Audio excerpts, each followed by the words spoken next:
Okay, so we'll go ahead and get started.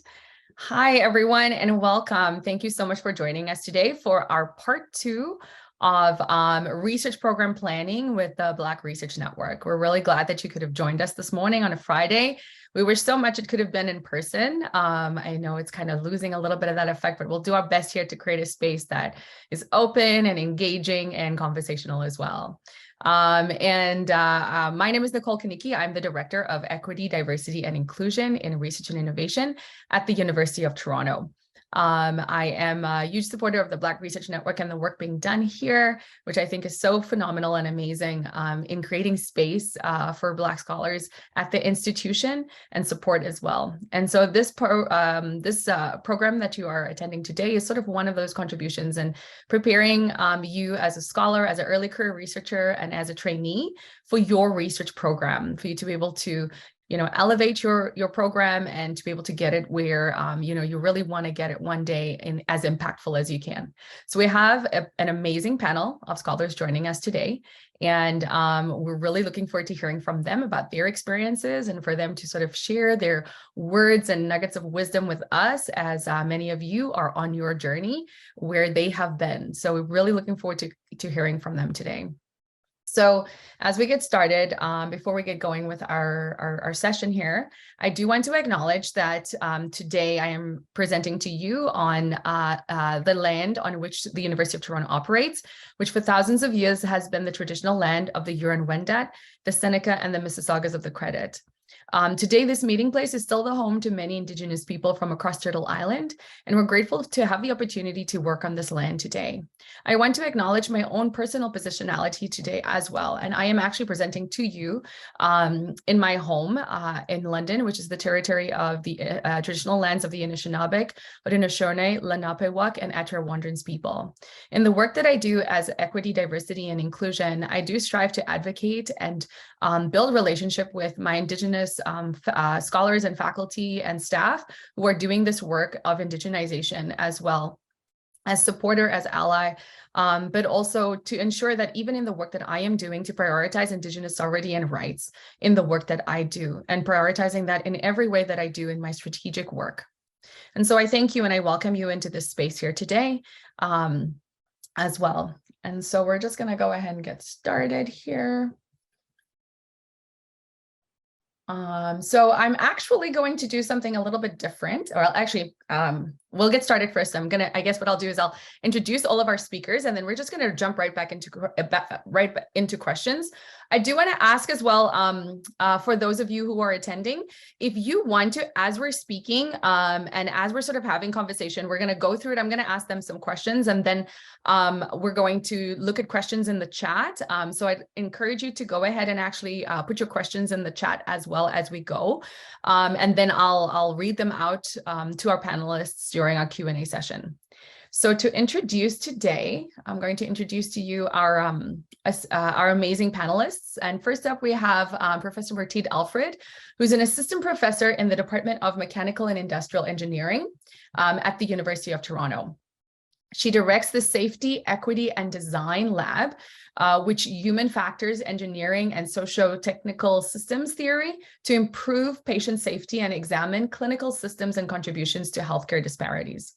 Prior to joining U of T, she served as a research assistant professor at the Medical University of South Carolina, where she over 3 years has applied her expertise as a human factors engineer to improve the delivery of care in the hospital through both research and practice. Dr. Alfred has over 30 peer-reviewed publications, and her research has been funded by the Agency for Healthcare Research and Quality, Natural Sciences and Engineering Research Council, NSERC, Canadian Institutes of Health Research, CIHR, and the Human Factors and Ergonomics Society. So welcome, Professor Alfred. Next, we have Professor Beth Coleman, is the inaugural director of the University of Toronto's Black Research Network, an institutional strategic initiative and the first of its kind in Canada dedicated to promoting Black research excellence. Beth is also an associate professor of data and cities at the Institute of Communication, Culture, Information, and Technology, and Faculty of Information at the University of Toronto, where she directs the City as Platform Lab. Working in the disciplines of science and technology studies and critical race theory, her research focuses on smart technology and machine learning, urban data, and civic engagement. Dr. Beth's research affiliations have included the Berkman Klein Center for Internet and Society, Microsoft Research, Data and Society Institute, and expert consultant for the European Commission Digital Futures. She's a founding director of Thriving Cities, Singapore. Beth is a 2021 Google Artists and Machines Intelligence Awardee and a Google Brain Visiting Researcher. Welcome. Next, we have Professor Vincent Curie, who is an assistant professor in the Department of Geography, Geomatics, and Environment at the University of Toronto, Mississauga. I almost said University of Tennessee. I've been watching a little bit too much football lately. His research examines immigrant integration dynamics in Canada, particularly the various forms of immigration transnational activities.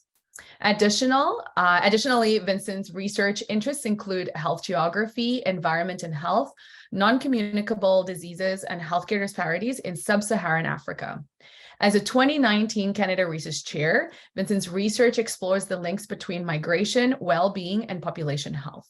His research program aims to improve migration and health policies. Vincent participates in the Urbanization, Transportation, and Health Research Cluster in the Department of Geography, Geomatics, and Environment at the University of Toronto, Mississauga, where he explores the intersections of social and political factors through a multidisciplinary lens.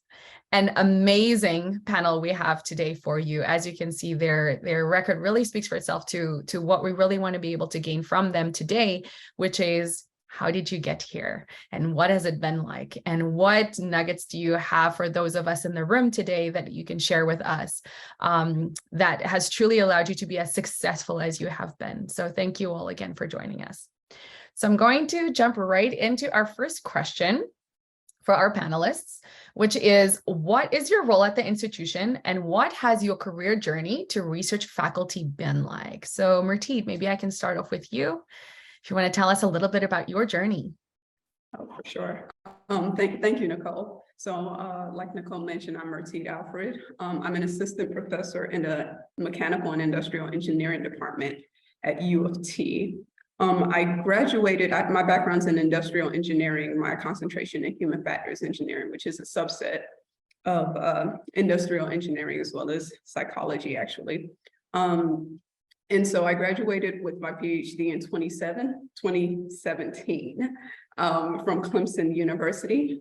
Go Tigers! Not a great year for us, but we will bounce back. And after completing my PhD, I had actually done research looking at how we design and learn in virtual environments. And then after completing my PhD, I knew I wanted to kind of go into healthcare. I did my PhD in that field because that's where I was kind of guaranteed funding, and it was fun work and I enjoyed it. So when a postdoc opportunity opened up at the Medical University of South Carolina, I applied and I got that. And so it was a great opportunity to actually work in the hospital. And so, you know, so I did a postdoc there for a year and a half, and then I transitioned into a research assistant professor role.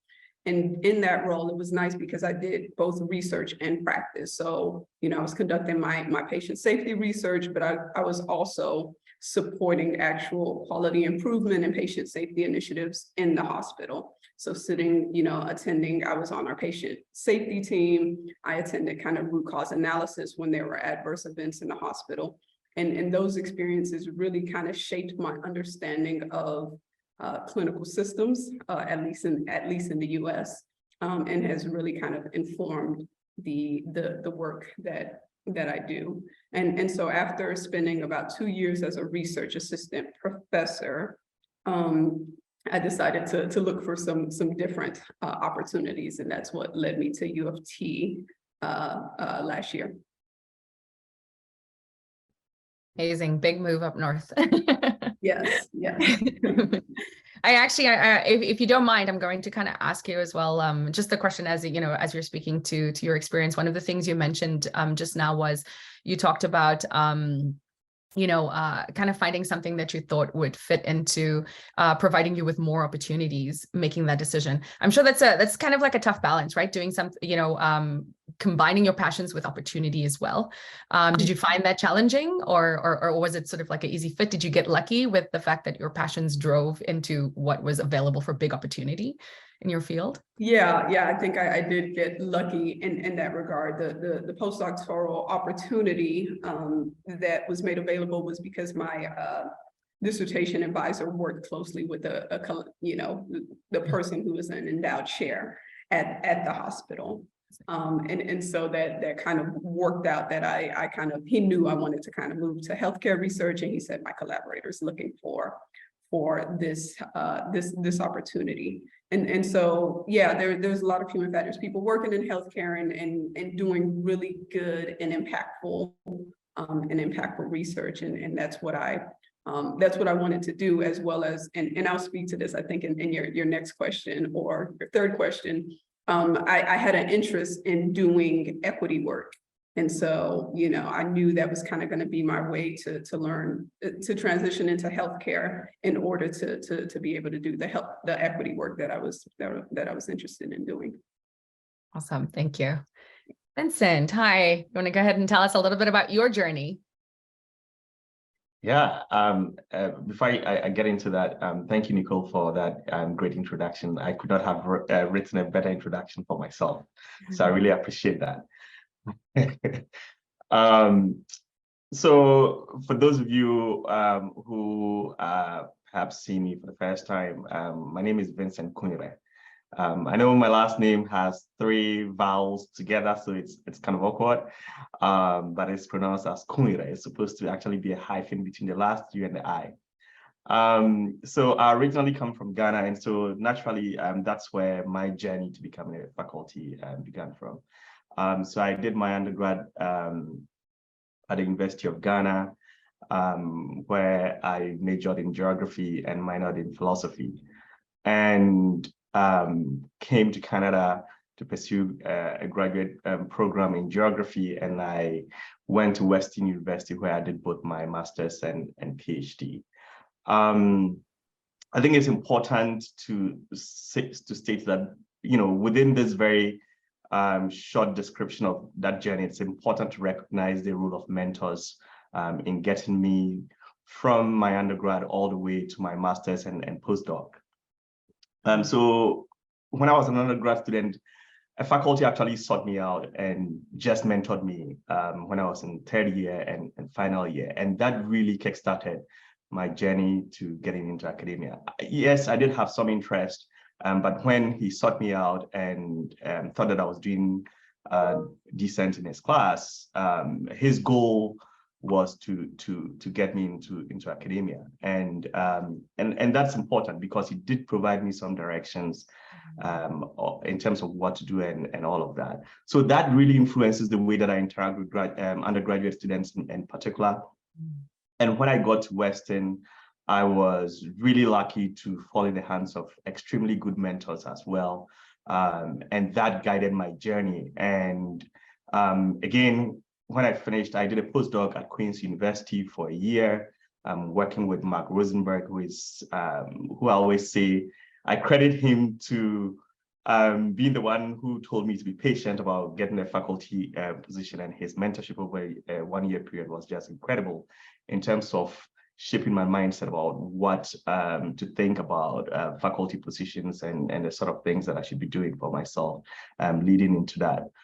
So I think it's important to state that my educational journey into this career path has been shaped by very useful mentorship, people who were driven and saw potential in me and thought that this is a path that I could take.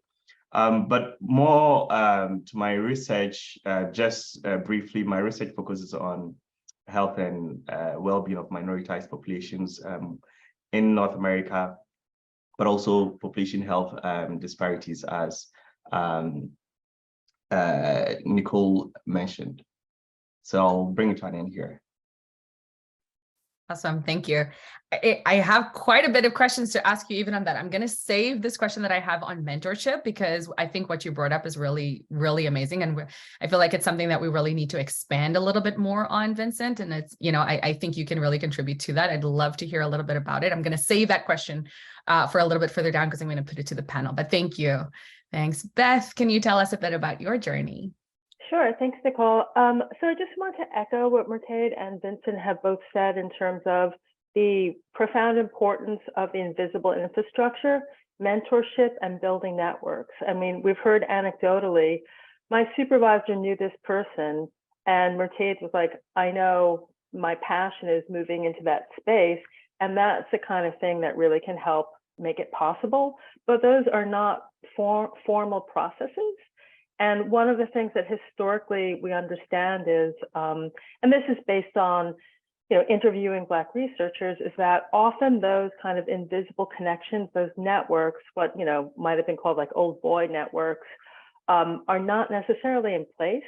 But I mean, these two stars in front of you, you're just like, well, you guys somehow were bringing that right energy and intelligence and working really well with your supervisors, which is the other part of people being able to support. So my research journey is, I don't know if it's like incredibly unusual. I mean, I see Cassandra Lord out there, I see some other people, but well, I don't see you, I see your names. But I was trained in humanist disciplines. So a lot of theory, a lot of Black studies, or it wasn't called Black studies then, but whatever kind of critical race spaces were. And at the same time, I had an applied practice where I was running a studio, designing technology, and some of that work was being published in terms of installations and that kind of cultural space as opposed to university. So somehow that combination of being like a critical humanist who was coming out of literature departments, and one of the reasons I was coming out of literature departments at NYU and before that at Yale was that some of the most intense and interesting work around history of technology, critical engagements with technology were situated in those departments. And some of it was because it was continental frameworks, so somebody like Deleuze, et cetera, as opposed to an Anglo-analytic tradition. So I'm already like camouflaging and moving around to locate myself and to locate my people. And one of the things that continued to be the context in which I was working, so I was finishing my PhD. I gave a presentation at MIT in Cambridge. And it was something around race and technology, and I don't know, and a lot of the people in the room, we were all peers. We were all kind of the same cohort, finishing up our PhDs. And I gave my presentation. I was talking about my dissertation. So it was like Frederick Douglass, Rousseau, like there's a lot of like, what I would like to think was kind of Saidiya Hartman X-esque confabulations, but I'm not sure it was quite as good as that. So I give my talk, and a friend of mine says, well, now you've managed to offend everyone. And I said, everybody? And he said, oh yeah, look around. But one of the people who I seem to have offended, who was one of the organizers, Henry Jenkins, I was looking at a grant and wanted to do some research at MIT around cybernetics and Norbert Wiener, who had been at MIT. And I got in touch with Henry, and Henry essentially recruited me. And it was super helpful in terms of getting out of grad school because I had a job offer.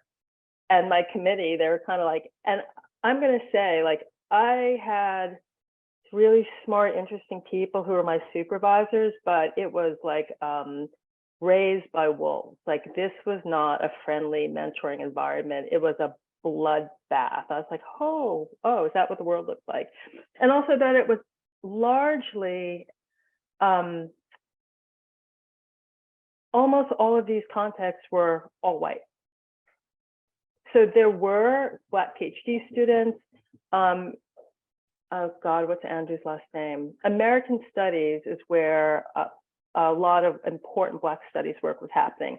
So one of my peers was Alondra Nelson. Another peer was Mabel Wilton. Both of these people are super brilliant and have gone on to, light the sky up.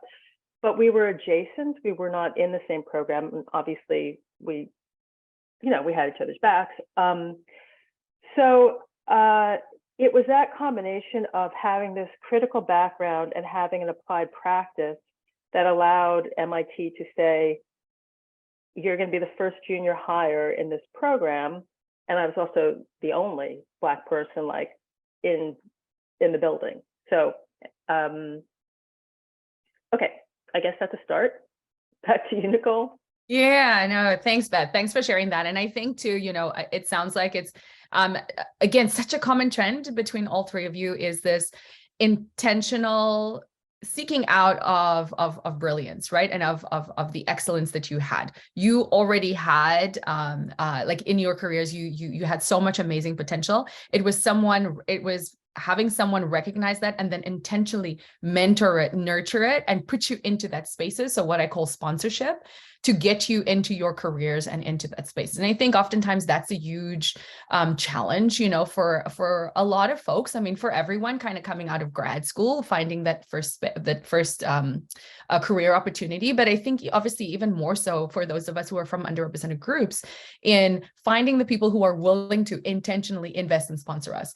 And, Beth, your experience of the bloodbath in your, graduate studies, I kind of came out of a very similar situation with me in orthopedic surgery, sports medicine world, a very white male dominant world, right? And so for people in those spaces to mentor a Black woman wanting to do research in sports medicine and orthopedics, it's very hard to find. So very challenging spaces, but amazing as well. I love your example of putting yourself and being in those spaces and taking advantage of those opportunities that you had as well, and not necessarily in your supervisory, but outside of it as well, which I think is a big message here as well. We need to not limit ourselves to only those who are supervising us or where we are at. We need to expand our networks to find opportunities outside of it, right? So great kind of trend. And I'm going to come back to the mentorship part. Again, big part for me that I really want to expand on. But my next question to you is we'd love to hear a little bit more, and I know some of you have touched on it, about your research programming. So a little bit more specifically about sort of the research topics that you are working on at the moment. Anything that you kind of want to tell us as well that's sort of in the pipeline for you that you're working on or working towards, we'd really love to be able to hear it. So yeah, Vincent, maybe we'll start with you. Sure. So as I said earlier on, my current research really focuses on the health and well-being of minoritized populations and population health disparities. So some of my previous work has looked at housing consumption behaviors of immigrants in Canada and how that is connected to integration. Within that body of work, my contributions has really been to transnationalism and integration debate. I'm sure, I think a few years ago when I was still several years ago now, when I was still sort of new in Canada, there was a concern about a Governor General of Canada who had a Haitian passport or Haitian roots. I don't know if folks on this platform remember that. And what folks were insinuating is, that such a person has dual loyalties and therefore should not be representing Canada at the highest level. That type of analogy really is not critical, and it's not what really the evidence suggests. And so my work, some of my initial work using housing as case study really contributes to that transnationalism and integration debate. And so, I mean, for those of you who are curious, the research actually overwhelmingly suggests that people who have such dual nationalities do not have any negativity towards one or the other. In fact, there's always an attempt to satisfy both ends. So if anything, it's actually a detriment to the individual and not what folks out there seem to think. Of course, we know some of the areas where that those ideologies are coming from and why they persist. But that really, the literature and all the evidence does not suggest otherwise, that is really not the case. In the more recent years, my work focused on immigrants and minoritized populations have focused on the connection between transnational engagements, which are cross-border ties that immigrants maintain, and psychosocial health outcomes. Of course, perhaps people who are on this platform who may be immigrants or are second generation and have some immigrant background or experience will fully comprehend that, especially in the current times, migrants do not sever ties when we move away. We continue to maintain these ties. And, you see it in our social relations, in our political and social participations, all of those, right? And there's a sense in which that can be a source of satisfaction or a source of stress, depending on what is happening at one location or the other. And so that is very much tied to health outcomes, especially psychosocial health outcomes. In fact, some studies are beginning to even show links between those types of stress situations and certain health outcomes that are not psychosocial. So, but also more recently, I have an ongoing project that look at racialized immigrant women who work in the pandemic front lines. Of course, we know that these folks were always important to the development and ongoing progress of Canada, but it is only in the pandemic context that we started categorizing them as essential workers. And so what my work is seeking to do in that direction is to highlight some of the ways that these folks see themselves as contributing to the well-being of Canada, but how, especially within these changing narratives, that is impacting on the way that they perceive their work, but also how they measure their own well-being and health outcomes. So that's the work that I do on the front end of minoritized populations. But I also do a lot of global health research, and I look at health disparities, particularly as it relates to healthcare access. So in particular, I've looked at health insurance, and I've done a few studies across different African countries using survey data, but my focus really has been in Ghana, which introduced what is called a propel health insurance scheme. And what a propel health insurance scheme seeks to do really is to eliminate health disparities that are the result of systemic inequalities, especially as it pertains to wealth. And so certain groups are identified as vulnerable and categorized and exempted from paying premiums. And so persons who are located in geographical locations where poverty levels are extremely high are usually exempted from paying premium for this health insurance. Pregnant women, persons who are 70 years and above, and children who are below the age of 18. And so I've looked some of my different studies have looked at some of these different populations and how the introduction of this propel health insurance scheme has contributed to eliminating disparities.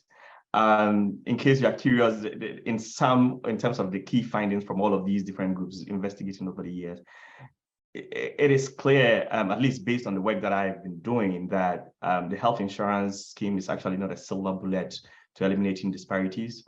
Some of the disparities, I think, are so systemic that even in instances where people have access to health insurance, it still does not necessarily result in the use of health services.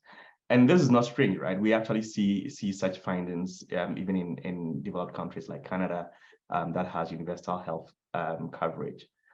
Just finally, quickly, my latest ongoing project looks at environment and health connections and how that impacts health outcomes. And so we are looking at, for example, we know that people's social locations define the sort of activities that they do. So if you take gender, for example, it shapes the spaces that women in low and middle income countries find themselves. And that directly has an impact on their health profiles. And so I'm looking specifically at urban areas and how those social location factors are directly implicated in the disparities in health outcomes that we see between men and women in urban areas. And finally, I have a project which is just about to start, which I'm really excited about, that I'll be going to Guinea to do some work. Some of you who are on this platform may also be familiar with the fact that 2014, 2015, the biggest Ebola outbreak ever in the world occurred in that area. And, you know, the findings from studies show consistently that women's health was significantly impacted by that Ebola crisis. The challenge really is that, you know, several reports mapped out strategies for ensuring that, you know, women's health are not significantly impacted when the next epidemic hits. Of course, a pandemic hits, but we are still seeing the same patterns. And so this research is seeking to understand the factors that are responsible for the policy inertia, even though there are documents mapping out exactly what should be done, and you know, it hasn't been done. And then to suggest ways of bringing together NGOs, governments, and researchers together in a very collaborative way to come up with solutions for ensuring that, you know, inevitably another epidemic or pandemic is likely to hit. You know, how do we improve women's economic status and health outcomes during those situations? So I think I've probably gone over, but I'll bring it to an end here. Yeah, no, that's great. And I think you've also stirred like a lot of questions actually that I kind of have. So just a sort of heads up to our panelists, this is so great. The conversation is going so amazing. And I have a very inquiring mind myself. So you all are saying things. So the questions, we kind of prepared some questions for you beforehand. Those are probably going to change because I'm just really interested in some of the work that you all are doing as well that I think would be wonderful to expand on. But thank you. Thanks, Vincent, for that. So Beth, would you like to tell us a little bit about your research program, and yeah, what you're working on at the moment? Sure, but I'm leaving at 10:20, so I'm going to go straight to grant development because I feel like maybe people want to hear something around that. And one of the things so my first Canadian grant was Insight Development Grant. And precociously, I applied for it before I got here. And it was relatively easy to get because of the expectation around where you need to be in your career. And also it's capped at something like 80 or 70K, which for humanists is a good amount of money. For scientists, it's not. So building a track record and scaling the applications. So then my next lift was a Insight grant, and that was a much bigger grant for me, and also establishing your authority as the primary investigator. And part of the work of building a successful grant, even when it's essentially one PI and it's something like an NSERC or SSHRC Insight, which is about supporting more or less a single researcher, their research group, so their graduate students or their lab, and one big project, which might have different aspects to it. Even in that context, when it's about kind of one PI and their research group, it's still powerful to demonstrate in your application the research network who are invested in it. And even when you have those solo applications, valuable to get letters of having people sign on to the grant as co-investigators. If you've got in-kind contributions, both from colleagues in the university, but also external contributors. So I was successful, and after MIT, I went to Waterloo, and I've spent most of my career with engineers. And when I came to U of T, I put in a partnership development grant. A partnership development grant is more public-facing. So moving from a single PI working on a research program that's executed primarily in a research lab to one that is explicitly about, we need these partners to build capacity here. So the partnership grants that I submitted, let me try to, okay, so you're seeing all the parts, but I wonder if I can move this. And one of the things, hold on a second, let me reformat this so you guys can see the thing. One of the things that Nicole and I have talked about a little bit is how can we make assets available to people? Because I learned very quickly when I have a strong example of what people have done before, even though we're obliged to kind of innovate and make it, you know, unique. That's literally kind of the task of what we're supposed to do. But how can we understand how people do this work? And having an example and having mentors, I think, is an important part of it. So this one, you see, the two things that I need to that ground me when I'm working on a grant application is making sure I've got a narrative around the research. And here you have the proposal summary, which is not the first, it's the first thing you write, but it's then also the last thing you edit, because the summary, as when you write a chapter or a book or a paper, the abstract of the summary is really derived from what you found as you built the case through the longer narrative. And making sure that, and we have grant support at the university, we have it at UTM, we have it across the tri-campus. One of the biggest challenges is building in enough time that you can have a good review from the people in the network, formal, informal, who help vet the material. And one of the things that was really incredible for me at Waterloo was we had an amazing grant support team. And also, U of T seems to have a very poor track record with big grants, such as partnership and other big network grants.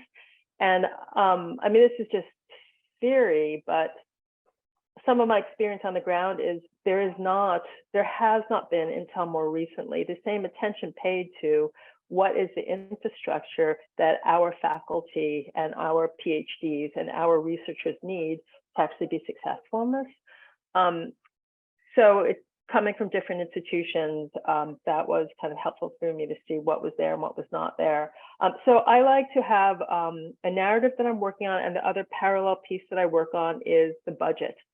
And those are the two planks for me in terms of the money needs to reflect what's going on with the research. The research needs to reflect what's going on with the money. And I didn't know that that was a meaningful kind of echoing system for me until I practiced it a little bit, and also saw like, okay, here for me are the foundational parts of a grant. And then many of these grants have incredible redundancy built into them. You talk about the group of experts and you describe their expertise. So here's both the highly qualified personnel, which refers primarily to RA appointments, but then also the network of colleagues in terms of other professors and researchers who are participating, community participation, et cetera, et cetera. So you have to describe how all of those individuals or those institutions contribute. And then you have another place where you have to talk about not the individual's contribution or the institutions, but how kind of that research helps to build a strong partnership.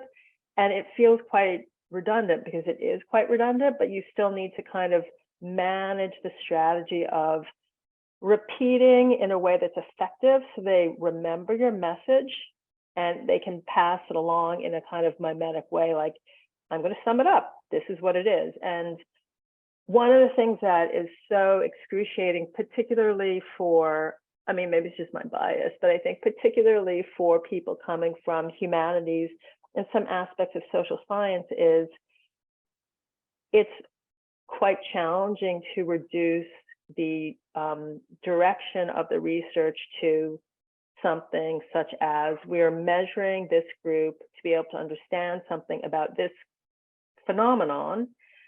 But I also want to qualify that because in the engagements that I've had, even just with Mercedes and Vincent around their work, there is all kinds of complexity in terms of how do you do that work ethically? How do you do that work so it's not extractive? How do you do that work so it's not reproducing violences, particularly with vulnerable communities and racialized communities?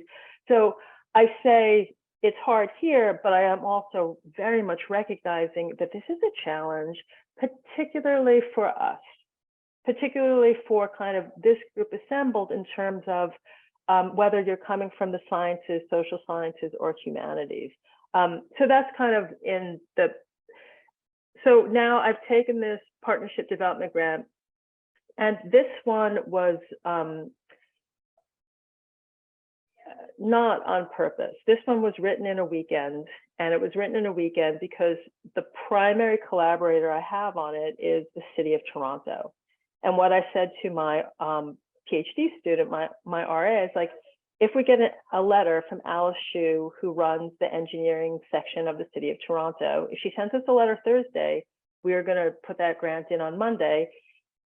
And God damn it, Alice sent the letter. So we're like, okay. But I was willing to do that sprint and keep my doctoral student up all weekend.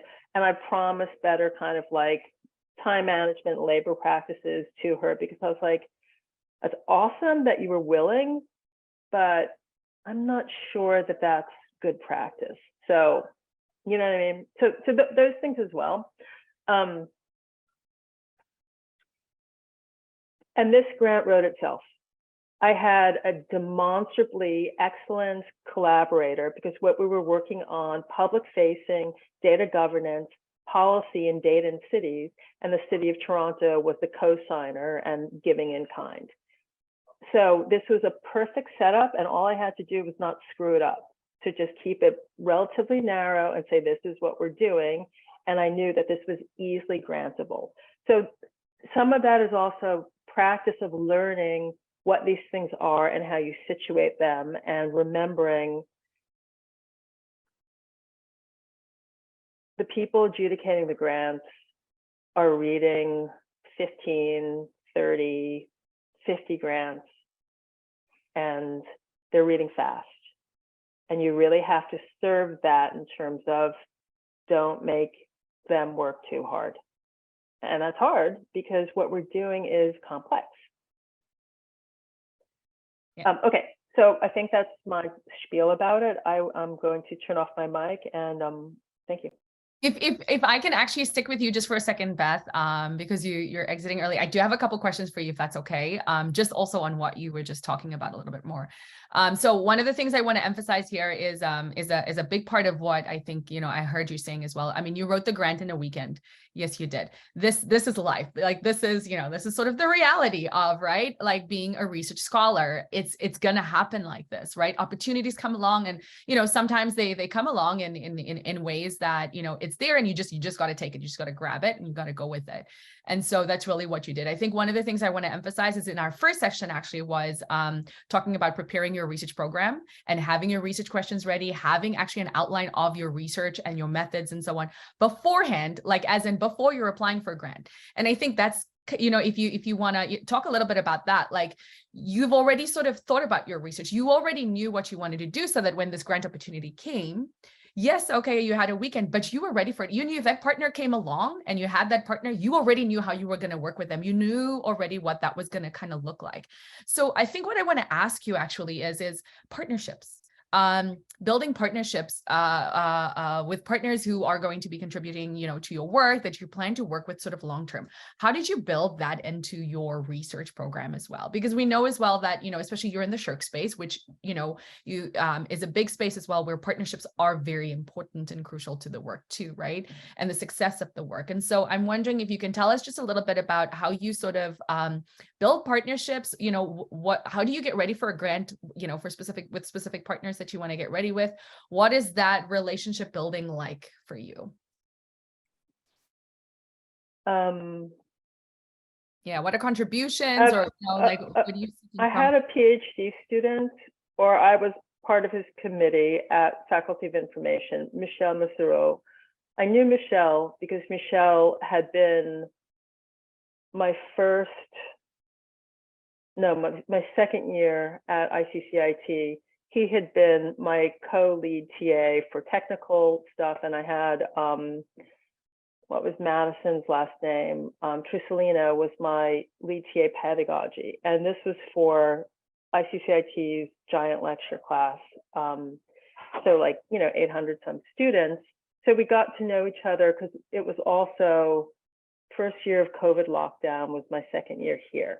So I built a really strong relationship with both of those TAs, but not in a research capacity. And then moving on to Michelle's committee, Michelle had done ethnography of men experiencing homelessness and their communication capacities, like cell phone and these things, in shelters. And he also had special emphasis on Indigenous men in this context. And he had, because he'd been talking about his work, he had been hired as a consultant for the City of Toronto. And I had gone to see some of the public offerings, Alishu talking the summer in, I guess it was maybe 2019 when I joined U of T, talking about the smart city capacities, like what the digital infrastructure would look like for the city.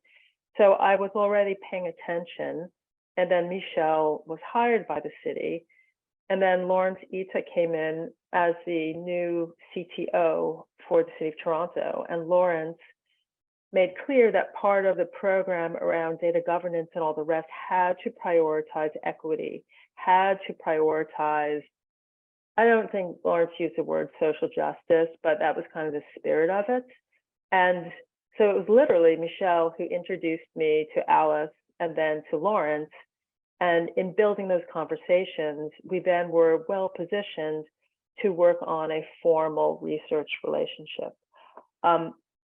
I gotta go. Thanks, everyone. Take care. Thanks, Beth. Thank you so much. Take care. Thanks.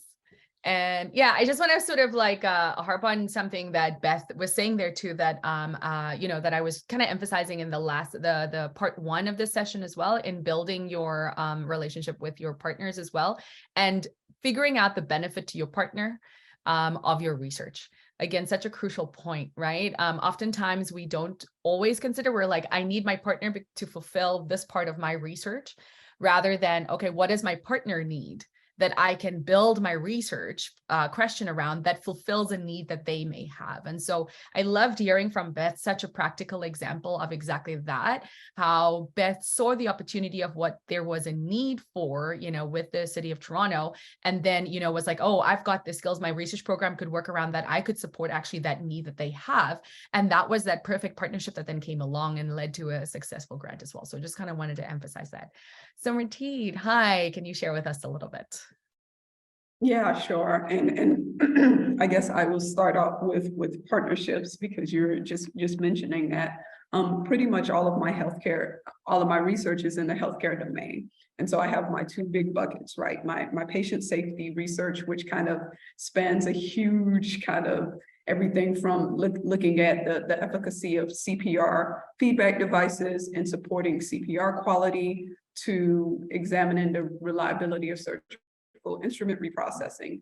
And then my clinical systems equity work, which is very, very focused on trying to understand systems factors within hospitals that contribute to health disparities. And so it's actually kind of complementary to what Vincent mentioned, where his health disparities work is focused on access to healthcare. And he mentioned also looking now at kind of environmental contributors to health disparities. I focus on what happens in the hospital, how care processes and the delivery of care differs, and result in different kind of healthcare outcomes mostly for racial and ethnic minorities, and with the specific focus on maternal health disparities for Black women.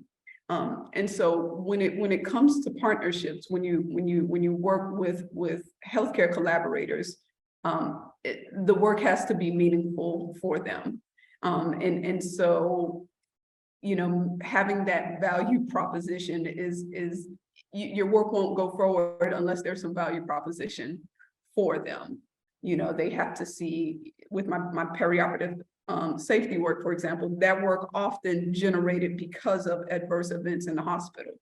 You know, collaborators come to me because of my human factors expertise and say, you know, over the past couple of years, we've had a lot of retained foreign objects. Can you kind of take a look at this process and see, you know, how you might help? And this stems from kind of my work on the patient safety side, my work on the patient on quality improvement. And so that would then become a research project for me where I start to understand, okay, is this just a individual issue happening at this healthcare system, or is this something that's kind of more generalizable? And so those partnerships, so those partnerships are critical to the work I do, and the value proposition has to be built in. Otherwise, you know, you're not going to get the health system to sign on to provide you the access. You're not going to be able to take the time of your clinical collaborators away from their clinical duty unless it has some value to the institution that you're working with. And so in terms of some of my other strategies, so I think Beth hit a couple of the big ones. I think you don't always have the luxury of time, but if you do have time, being able to take advantage of the different review processes, both formal and informal. You know, the university has infrastructure for it, and then even having kind of some of your close colleagues and collaborators take a look at it, and even being able to take a moment to step away from the grant yourself and kind of reevaluate it with fresh eyes. In terms of how I write my grant, there are a couple things I focus on. The justification for me is the key point. Can I demonstrate that this is a significant problem? And you know, with my work, for example, I try to quantify it. You know, maternal health disparities impact this many people. It's been increasing over the past 30 years in both US and Canada. Health disparities are associated with, in the US, I think something like $45 billion in excess healthcare expenditures, lost productivity, premature death and disability. So I try to quantify, and I try to look at how frequently this problem happens, how much it costs.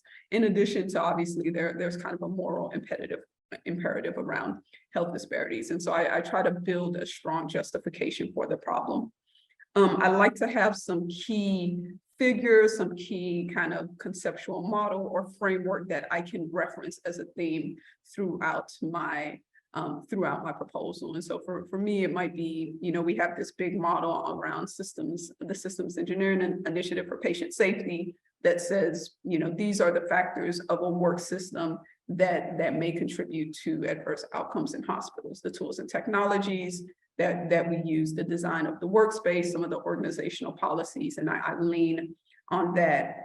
And then when it comes to my health equity work, you know, I lean on some resources outside of engineering that talks about, for example, implicit bias as being a big contributor. And so I'd like to kind of focus on building my strong justification, try to have a key figure or conceptual model that I can refer to.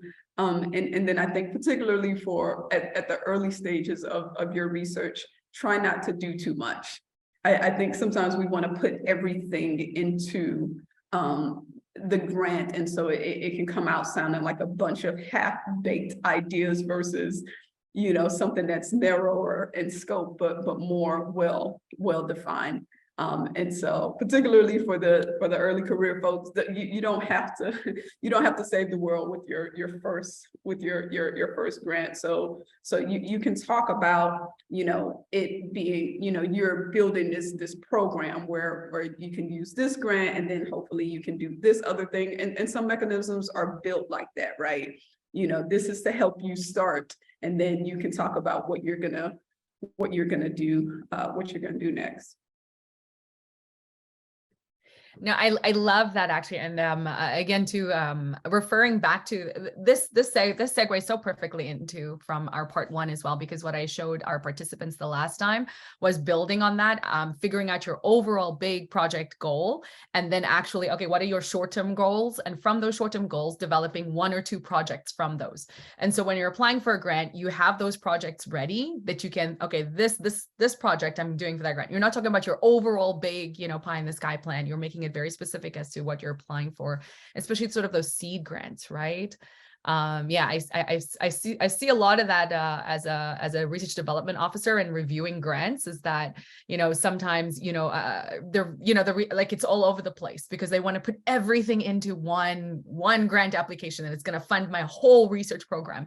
It's not, it's a portion, right? And especially when it's small, like Beth was talking about, sort of like the smaller, when you're starting out with the smaller grants as well. Remember, that's what you're building on for the big one.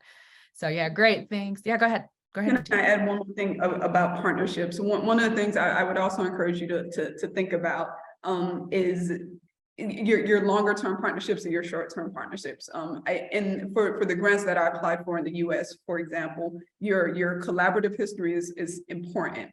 And so if you're putting together a grant in a couple of weeks, it's going to be hard to show collaborative history if you haven't worked with somebody. And so as you're thinking about grants that you might want to apply for, next year or later in the year, try to do something with the people you're gonna work with. And so, write a paper, if they can co-advise your student or sit on your committee, something to show that you two have worked together. And I think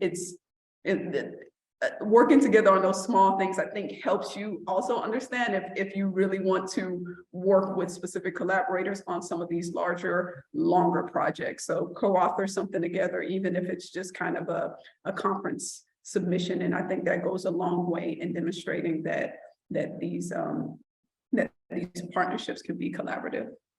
Yeah, no, that's great. And I think that segues, I actually have a question for you, Vincent, sort of along those lines of partnerships, because you do a lot of international international partner research as well. And so I'd love to talk a little bit about that, because I know even for our audience too, many of them may have an interest in developing a research program with research questions that, they maybe work with international partners or so. What can you tell us a little bit about that? And, you've been successful in major grants too. How do you sort of weave your international partnerships? And I know there's so many challenges and barriers, and especially over the pandemic that has come up with, building those partnerships as well, and then building them into your applying for successful grants too. Can you tell us a little bit about your experiences there? Yeah, sure. The point on partnership is so important, because the way that I think of partnership, I think of them at 2 levels. Perhaps the most important level is the one with the community that you are researching. That as researchers, we need to be able to connect with them in a way that is respectful and ensuring that we are honoring what is useful and most important to them. And the second one, obviously, is the partnership with colleagues who are researchers or institutions. Those are much more easier and usually takes less time to cultivate compared to the ones with communities. This week, I was at a Canadian Association of Global Health conference in Toronto, and they launched the Women's Rise funding, which they've awarded 23 projects up to a tune of $1 million each to those 23 awardees. And after the program, one of the things that I told the CIHR director is that, especially, we've been given just 2 years to execute a project with $1 million. It's such a short window of time.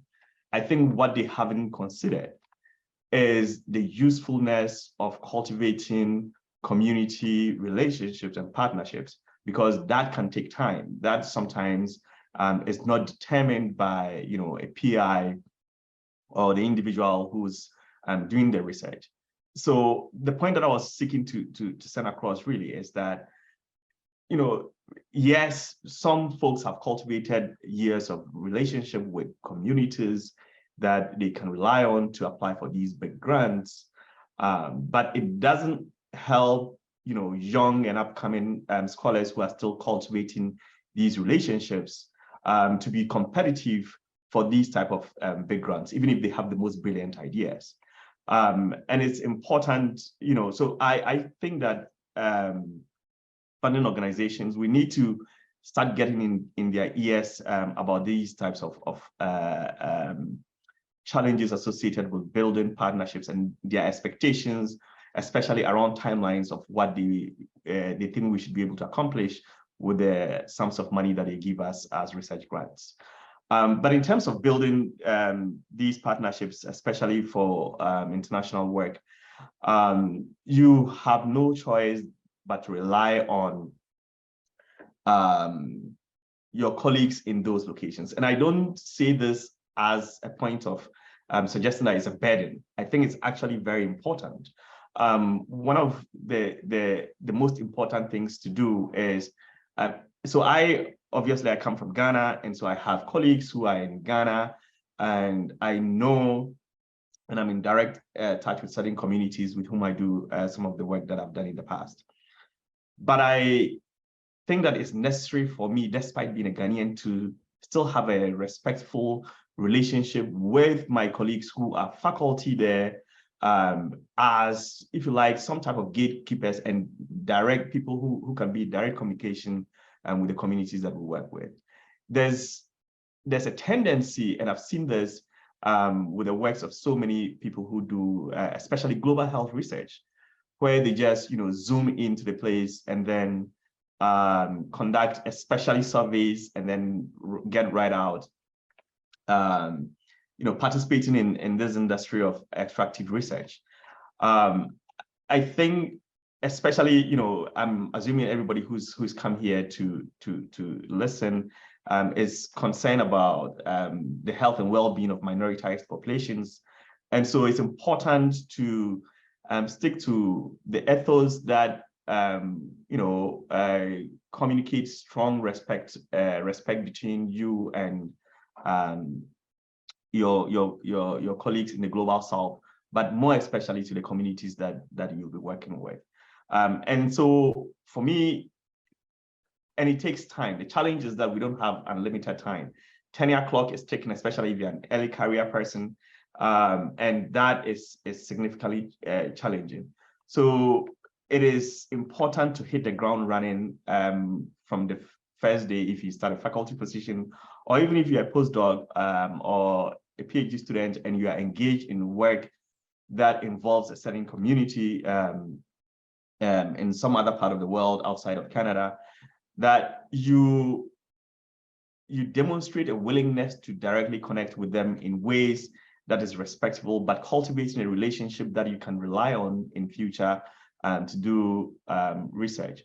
So for me, the connections that I've used predominantly for my work since I became a faculty are based on ones that some of them are based on ones that my doctoral supervisors cultivated with either colleagues or certain communities in the Ghanaian context. So I've leveraged, so because I worked in that context with them, I leveraged that connections that I had to also build my own and define my own type of connection with these communities.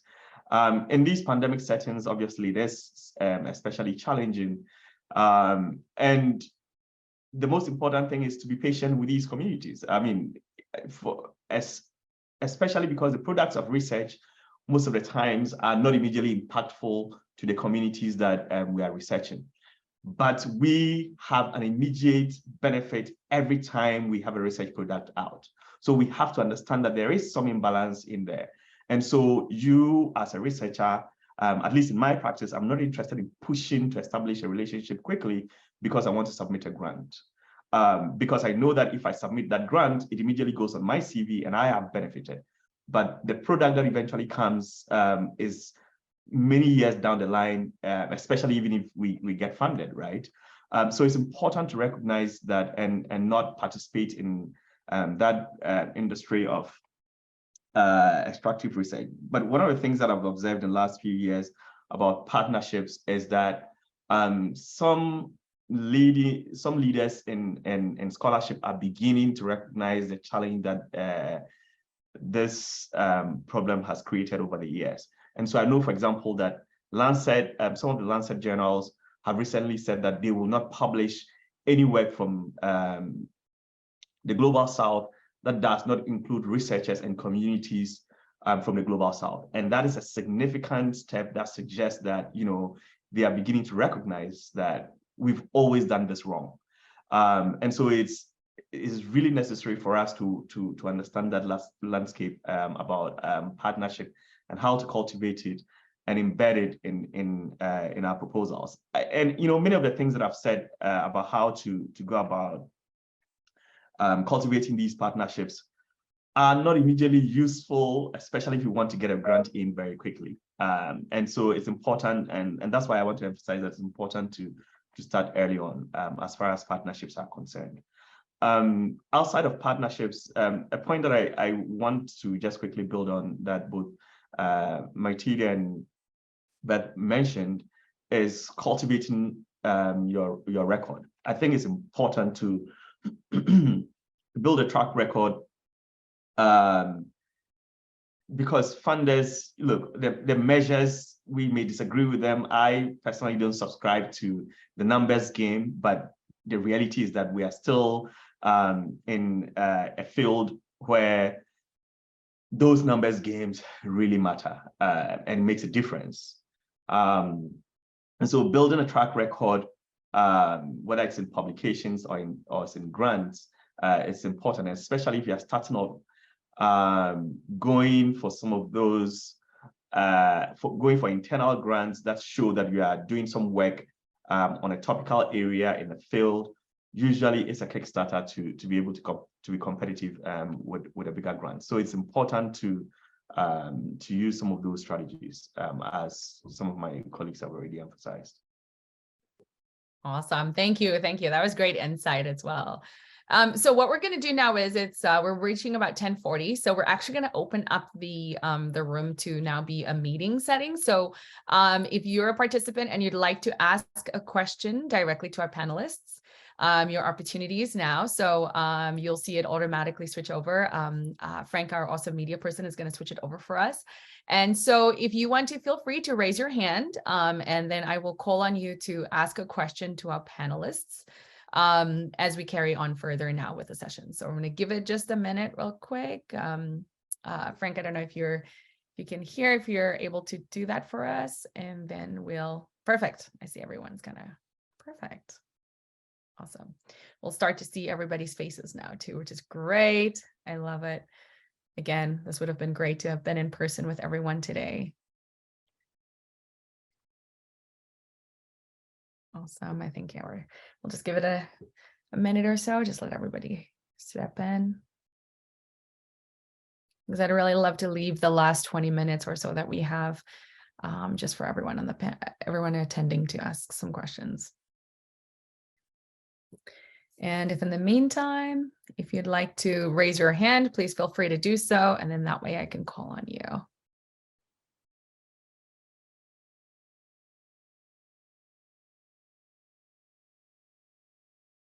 Good stuff. People are coming in. Good stuff. Okay, I don't see any questions as yet, so I guess I'll go and ask a question. I'd love to ask both of you if you can kind of answer this, because you're both in sort of different, so, we talked a little bit about sort of Tri-Council funding, just thinking about the Canadian funding ecosystem. And so, we have the Tri-Council, we have the tri-agencies, we have SSHRC, which is Social Sciences, Humanities Research Council. We have CIHR, which is the Canadian Institute for Health Research Council. And then we have NSERC, which is the National Sciences and Engineering Research Council. So very specific, and all of them have very specific mandates for who and what they fund. And so I know that for both of you, you kind of fall under one specific, but you straddle some at the same time. And Beth is gone now, because I know Beth kind of does SSHRC, and she does also straddle, I know, both CIHR and NSERC. And I think for the two of you, you sort of straddle NSERC SSHRC and CIHR SSHRC, if I'm correct here.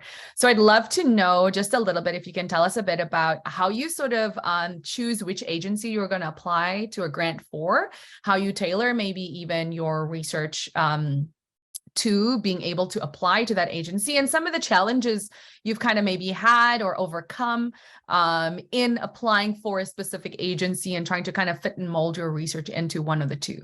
Because we know as well, in the spaces that we are at, a lot of us are doing research, maybe, very much in either a scientific field or geography field or so, but yet we, again, being who we are, we do this work in, oftentimes in ways, answer research questions that impact our communities, right? That we are related to in that way. So I'm just wondering if you can kind of tell us a little bit about that too, some of the challenges and so on that you may have had. So Murti, do you want to go ahead and start?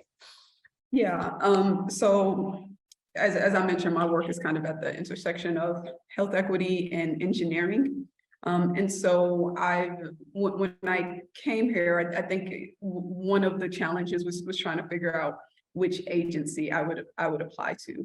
So in the US, because I worked in the hospital, because I was doing human factors work in the hospital, I tended to not apply to NSF.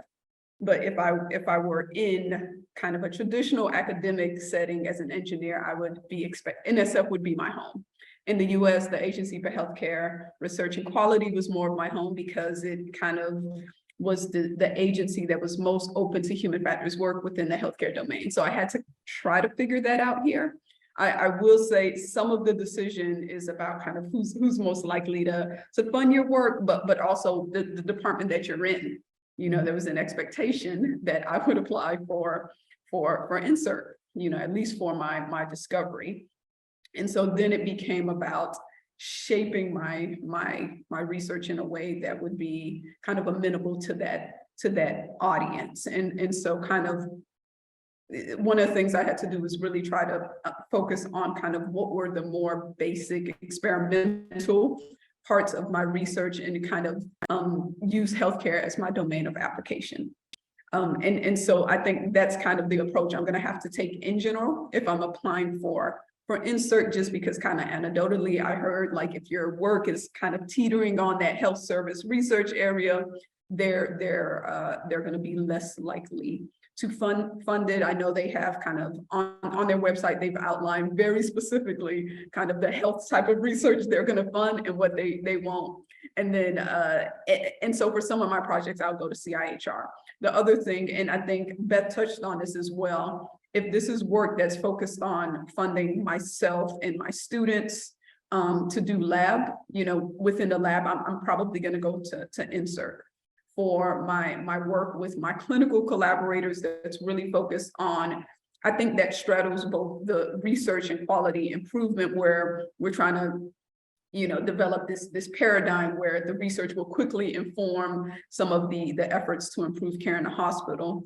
And I have strong clinical collaborators, then I'll probably go to CIHR. But the questions are about who's most likely to fund the research. Is this really kind of me as a single PI? Is this me working with a strong kind of clinical team? What are what the program is? How much money do I need? I think in general CIHR gives more money than NSERC, and so those are some of the strategies that I use to kind of shape to help me choose which agency I'm going to apply for. And I should mention, I will also, I think I do have work research that looks at the lived experiences of Black patients, and I think that's an area that I think might be interested, that SSHRC might find interesting as well. And so I might throw my hat in for some SSHRC funding as well. We'll see.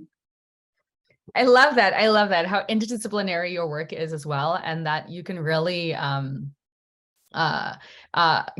of figure out which one you're doing, just kind of depending too on the focus of the project as well in that way. So it definitely makes it very flexible, which I think is an advantage. I actually find, for those folks in sort of the, traditional, research that has been funded traditionally, it's starting to be a bit of a limitation for them, not being able to demonstrate sort of the social impact of their work too, right? Which is a huge part of what tri-agencies are really wanting to know, all three tri-agencies, I think, too, as well in your research. So thanks. Vincent, yeah, can you tell us a little bit about like how you choose which tri-council you're going to be applying to?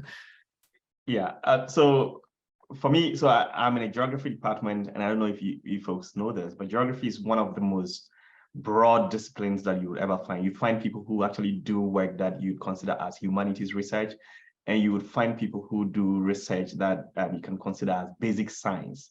So it's a whole breadth, and then you have some of us who are right in the middle, who do social science and health research. And so it can be interesting in terms of making a decision about where you want to go to. And so, for example, I have received funding from both SSHRC and CIHR. But my decision to go to SSHRC is very much informed by the type of research question that I'm trying to answer, but especially the appeal that I know that research question has will be to the reviewers at SSHRC. I think that that restriction of SSHRC in terms of the type of health research that they fund is one that if you find yourself in a discipline like myself, you need to have a conversation with colleagues who may be senior. There are ways of navigating that. And many scholars get funding from SSHRC that meets and they're able to meet the requirements of SSHRC and do that work, but also pursue their health-related work all from that SSHRC grant. So it's important to have conversations with people who may have been in those spaces. But it's important to know that, of course, when you get funding, once you are going to pursue the primary aim for which you collected you received the grant for, you can still pursue some of the other questions that SSHRC traditionally will not fund. And even when you report them, SSHRC is not going to say that, hey, you used the funding for something we say you cannot do, right? So it's important to think about the scope of the research question and whether it's appealing to SSHRC. I'd say that increasingly CIHR is becoming very understanding that health is complex, and so people from different backgrounds, different methodologies, different theoretical underpinnings can make significant contributions to health research. And I think the one institute within CIHR that is very much open to that is the Gender and Health Institute. The Gender and Health Institute in particular has funded work that you think that when you see, they immediately look like social science type research. But I think that is because of the growing understanding that, health research in particular is so interdisciplinary that it is SSHRC's advantage to start accepting applications from all of these backgrounds. And so for I actually got my funding for the Racialized Immigrants Health and Wellbeing project from CIHR, which typically you'd think that, just because you're talking about racialized women, that potentially you'll be looking at a SSHRC research. So it's important to make a determination, first of all, which of the agencies will be most appealing, but also have conversations with folks, who have experiences and will be able to share with you and say that, hey, yeah, you're thinking about these research questions, they look like SSHRC, but actually if you send it to CIHR, they may fund you. One of the things that I do to give myself some type of reassurance when I'm unsure about sending what agency to go to is actually go and look at a database of projects that have been funded and the descriptions. And so I try to put in keywords and search for things that are similar to what I am thinking of submitting to the agencies. And my experience of doing that suggests that the two agencies actually fund work that initially, on first sight, I would say they would not fund. So it's important to go on their website and see the database of funded programs and projects, and then it'll help you make a decision with which agency to go with. Love that. Thank you. So just a couple of points here. is that I like a common themes that I'm really seeing between our panelists as well on the advice you're giving for folks is making sure you're meeting the criteria of the grant, first of all, making sure that you're, even just the way that Beth kind of laid it out, is in answering the question that they're trying to ask in the application. So if they're, wanting to ask you to really describe the partnership, breaking it down in that way and answering the question within the application as well. But then also tailoring it and seeing that, what the requirement is for the grant that they're looking to fund. I love that advice as well that you gave of looking at previously funded applications as well. Does it align with yours? Is it commonly, is it kind of using the same stream of thought and ideas as you are as well? Especially if you're not sure. Love that as well. Another thing I want to bring up too that Beth had said earlier was, getting a template application or like a successful application from someone else as well. Those are hard to come by. I find in working in research development, they're kind of hard to come by too, because, we don't really want to share them publicly. It's kind of been something too for us as research development, working in research development spaces, wanting to help other researchers is to be able to kind of make these available. But oftentimes, I wait for a researcher who's actually applying for that grant and then going personally to another researcher who's been successful and asking them, this individual is applying for that same grant. Would you mind sharing your application? So I think too, a big part of this is relationship building, even with folks, or reaching out with folks whom you know of, who may have been successful in a specific grant that you're looking to apply for, and asking them personally, hey, would you mind sharing your successful application with me just to review? I promise I'll keep it private and confidential as well, right? Because always, from a research office sort of support standpoint, we can't always sort of share that. It's hard to keep a database for us as well sometimes too, if people are not kind of willing to share. So I don't see, again too, please folks, put your hands up. I can kind of see the names here. If you have a question, I will, we're really happy to let you ask your question to the panelists yourself as well. But in the meantime, again, too, I don't see any questions in the chat either. I do have one more, maybe this is, and if I don't see a question now in the next couple seconds, maybe one more question I can ask you here for especially for those who are sort of trainees, postdocs, PhDs, master student kind of in their, building their careers now. They're not exactly there yet at the applying for the big multi-million-dollar grants yet. But do you have any sort of words of advice for the trainees? Something that you wish you knew then that you know now. So something that you wish someone, or wish yourself right now could have told yourself, while you were a trainee, that you could share with us here. So yeah, maybe we'll go to Martine and then we'll go to Vincent. Okay, so a couple of things, and I'm referring to some notes I wrote down, and so I'll reiterate some of the things that Beth and Vincent and I have said before. I think taking advantage of the resources that you have, whether it's writing centers, whether it's kind of the infrastructure to review your grants, even your your lab mates and your colleagues. It's very helpful to get some fresh eyes on your grants. The other one of the big things that I'm kind of learning now that I think we don't necessarily think about a lot is kind of keeping things organized. And so when you have examples of grants, when you've applied for certain grants, and then you're trying to find kind of pieces or sections that can support different submissions.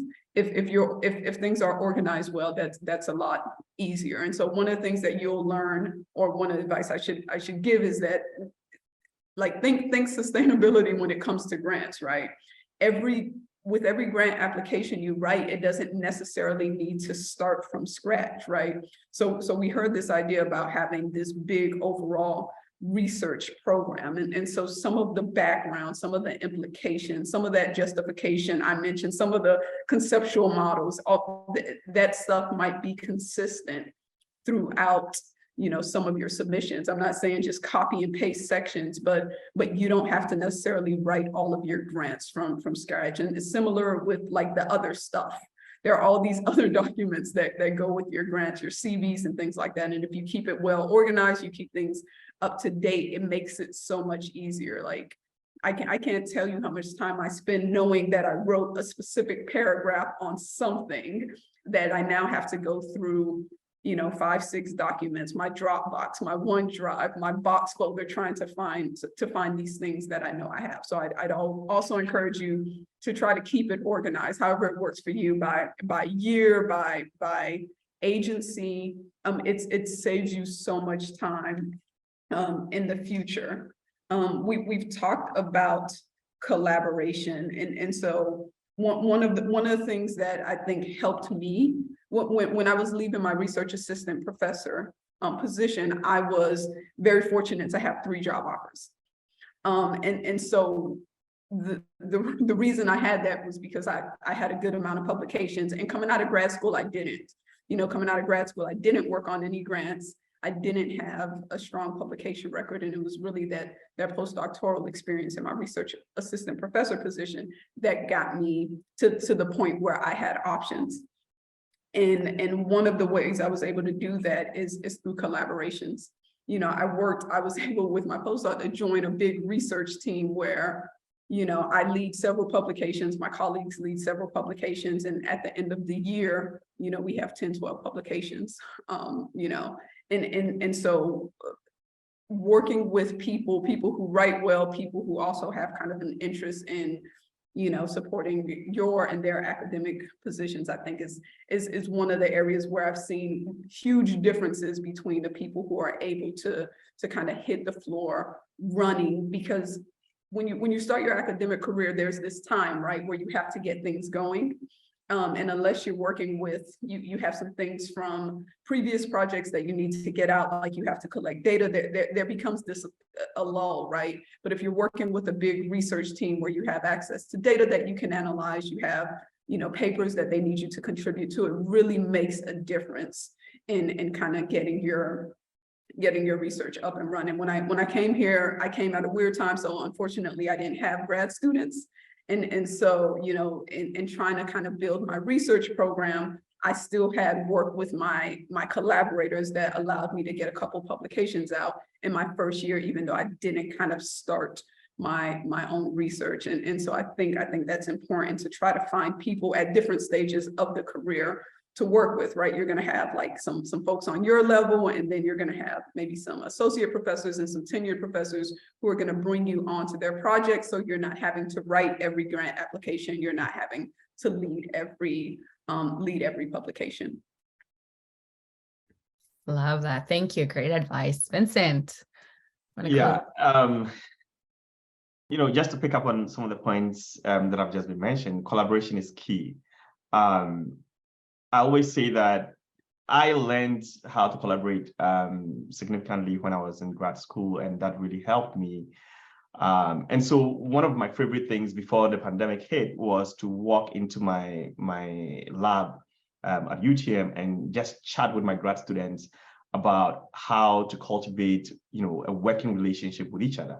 Because in the discipline of geography, and I think in many social sciences, it's not so common to work very collaboratively. So you know, it's important to do that. However, I want to say that one thing that I really did not fully understand about the faculty position, which I wish I knew, was that, you know, this position is not really all about teaching and research. Yes, that is what gets you tenure, but it is significantly about people management. And, you know, if you're able to build a good team around you from the get-go, if you find the mechanics that ensure that the team that you've built works properly, it makes your work much, much easier. And that's why, you know, this idea about collaborative research is important. Unless, you know, you are in the humanities where, you know, you are required to work independent and all of that. But in social science, increasingly, we are becoming very interdisciplinary ourselves. We are no longer sitting in our silos and, you know, disciplinary silos and doing work. We are working with each other. So it's important to understand that you need to cultivate people management skills from the get-go before you get into the position It's something that I did not, think about as necessary for this position. The final point that I want to make is that, each one of you who is here is likely very fantastic as a scholar, as a researcher, and all of that. But when you become a faculty, remember that everybody who is a faculty has also been fantastic all their careers until that point. And so you need to really let go of and assume a certain humility. That posture is necessary because that allows you to be able to learn from people, what strategies work best within this community, and what will not work, and all of that.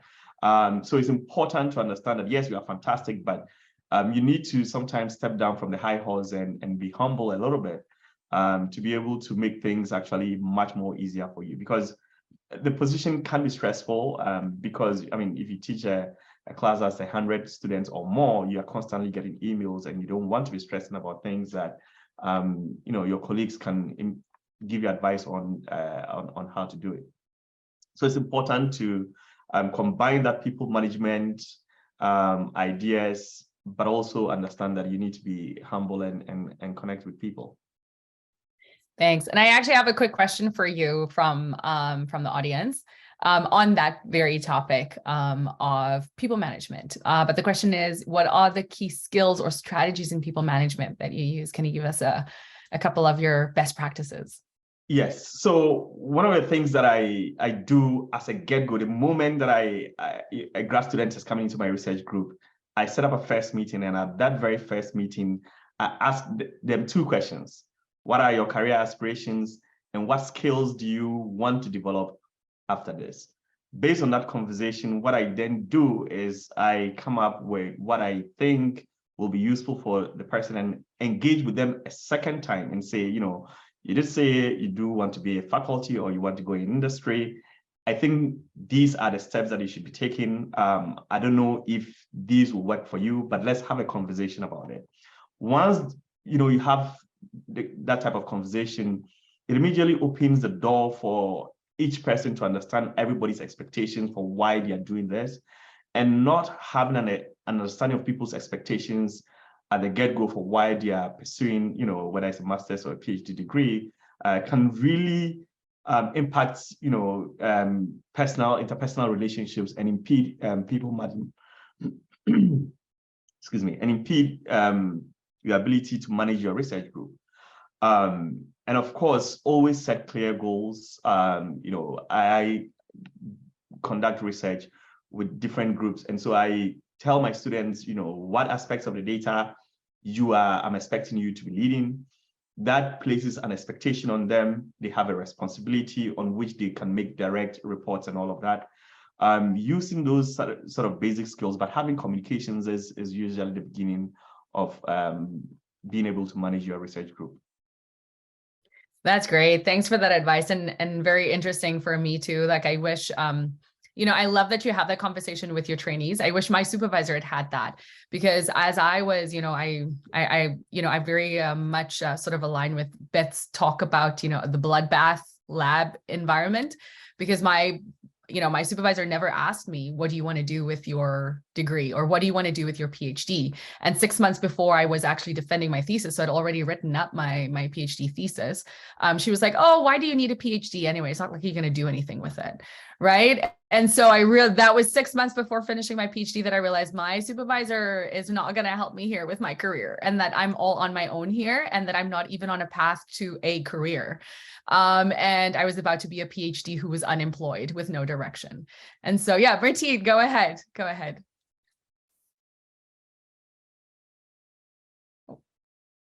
Oh, did we lose you? Oh, are you off? Oh, she had to leave. That was her saying goodbye. Okay. I think that was her saying goodbye. I thought she was raising her hand to say something. Okay, but we are over time too. And so I will end it here, but thank you everyone for attending. and for participating today. We really appreciate your time. And again, just thank you to you, Vincent, and our two panels who have disappeared. Panelists, I can't thank you enough for your time, for your knowledge, your sharing your experiences with us here as well. We really, really appreciate it. Really insightful. I see a lot of thank yous coming in the chat as well. And yes, everyone, again, thank you so much for participating. There will be many, many more opportunities like this, I think, through the BRN for us to be able to engage. So I encourage you to sign up for our notifications and to be involved as much as you can. But thank you again so much for spending our time with us here.